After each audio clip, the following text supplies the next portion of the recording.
What's going on, lads, and welcome back to the YouTube. So in today's video, what we're going to do is actually go through one of my sessions, and what I'll do is actually give you my thoughts as I go through this session, a couple of cues and tips to help you work on these exercises, and again, how to get the most out of them at the end of the day. So the session we're going to be looking at is my posterior session. So this is where we basically work the posterior chain, so your back, glutes, hamstrings, calves, all of the good stuff. So let's get into it. Okay, first exercise you can see here, I am going to be using the seated leg curl. Great thing about this is your ability to actually lock your legs in place, compared to most leg curls, and the lying leg curl works really great in that contraction. So as you can see here, I'm gripping hard onto the handles and really just focusing on driving my heels back as far as I can into my hips, and really just controlling that stretch on every single rep, nice and slow, coming back up and then driving hard.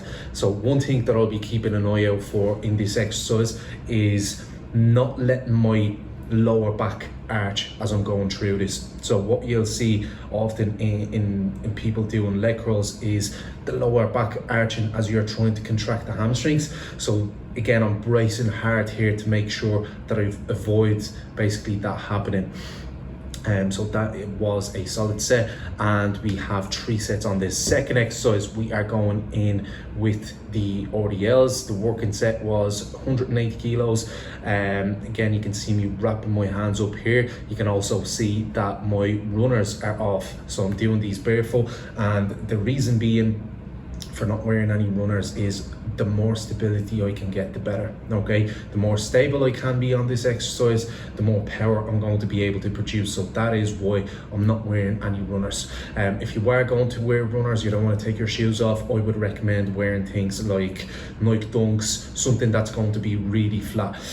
So focus here is keeping the body nice and tight, keeping my lats tucked down, keeping the bar close to the body, and slowly lowering down somewhere around halfway down your shin, and then driving back up. The thought process is here, hips are being driven back and then they're coming back forward. So I'm not thinking about leaning over as much, but it's just all the work is coming from my hips as they go back, and I complete the reps. So nice and controlled here, not trying to rush through anything. It was a solid set, 10 reps, and I'm hoping to work that up to 220 over the next 6 months or so. So it'll be interesting. Third exercise, we're going in with calves. So to finish up the leg part of the session, we're going in to do some calves. Again, runners are staying off. I feel like with runners on calves, they just tend to slip off the pad a little bit. So again here, nice and slow. Big focus when it comes to calf training is holding this stretch for about 2 seconds and holding the contraction nice and hard as well. So you'll see me hold that stretch every single time when it comes to calves. So again, nice and controlled, not rushing, not you trying to use too much weight.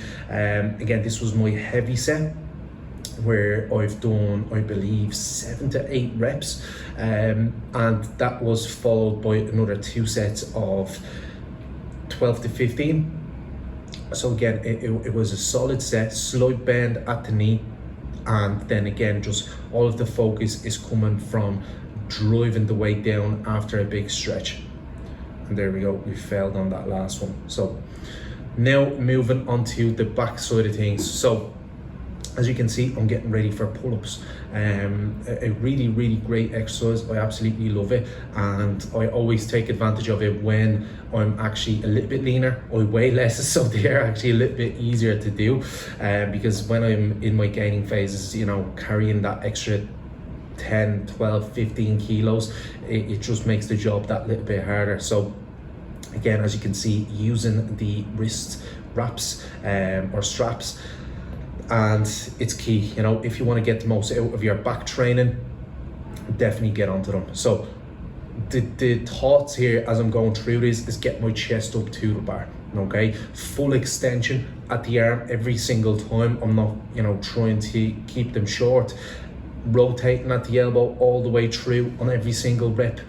And again, just going all out on these, trying to push myself as hard as I can up until the point, you know, I feel like I'm not getting the range of motion that I want, or I'm not getting my chin up as close to the bar. That's when I know, okay, these are not complete full reps.